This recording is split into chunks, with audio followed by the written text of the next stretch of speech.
चलो देखो, आज इस वीडियो में समझेंगे हम लोग कि ओम्स लॉ क्या होता है।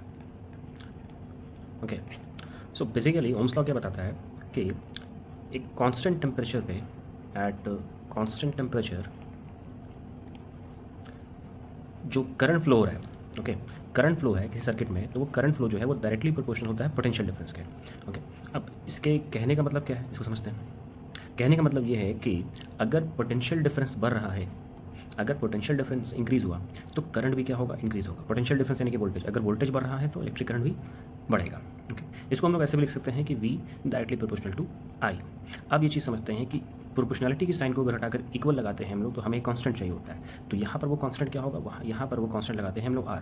ओके, तो यहाँ से तुमको एक इक्वेशन मिलेगा V equals to I R. अब ये R क्या है, R होता है रेसिस्टेंस। ओके, R होता है रेसिस्टेंस। अब यहाँ से तुमको अगर इस इक्वेशन को इक्वेट करो तो तुम्हें एक फॉर्मूला मिलेगा R equals to V by I. ये होता है तुमको रेसिस्टेंस का फॉर्मूला। अब यहाँ पर क्या है, रेसिस्टेंस जो है वो इन्वर्सली प्रोपोर्शनल हो जाता है करंट के। कहने का मतलब ये है कि अगर करंट बढ़ेगा तो रेसिस्टेंस घटेगा, और ये भी कह सकते हो कि अगर रेसिस्टेंस बढ़ता है तो करंट घटेगा। सो ये होता है तुम्हारा ओवरऑल ओम्स लॉ।